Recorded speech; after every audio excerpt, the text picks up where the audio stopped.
my name is Samiha Rahman. And my name is Milena Picalo. Today we're going to be talking about our results and data from our milk experiment. So overall, the data showed that the unrefrigerated 2% dairy milk and refrigerated 2% dairy milk, as expected, inhibited the most rapid bacterial growth.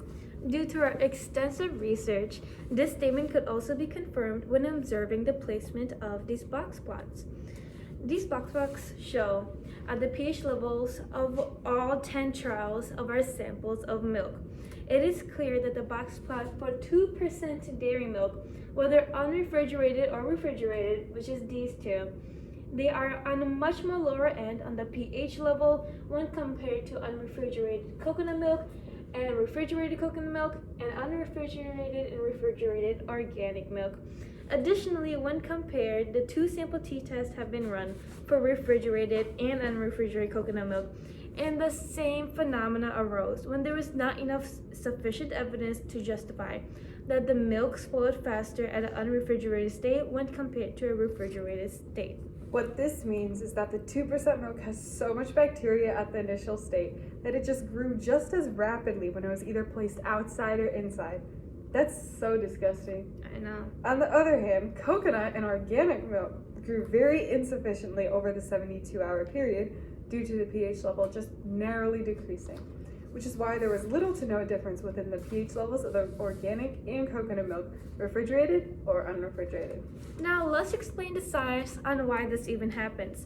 This phenomena makes sense because organic milk and coconut milk has been through such a rigorous pasteurization process that not only do these two types of milk have a lengthy shelf life, however, they also have little to no bacteria. Pseudomonas fluorescens is the bacteria that is present in milk that is causing the spoiling agent. And it is initially present to start breeding even when the milk is left out to sit in a room temperature environment. This bacteria, as mentioned previously, is the main spoiling agent within milk, and it starts growing rapidly, where refrigeration will restrict the breeding of these bacteria and will drastically slow down the process, which is why the milk, when it is in a refrigerated state, tends to have a much higher pH on a pH scale. So, each dairy milk is pasteurized at different levels, as Samiha was saying.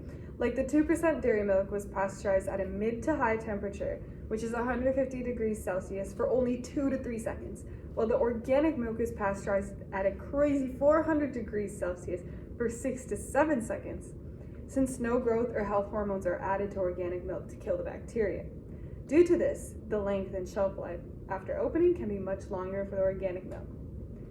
So some things we wanted to do if we were to redo our experiment and for people studying this in the future, we recommend using a pH meter right from the beginning and starting by testing new samples of milk every 4 hours instead of reusing the same one, and buying new packages of each milk type at every new trial as well, if there is access to the funding available. Thank you so much for watching, and I hope our research aids in saving more lives.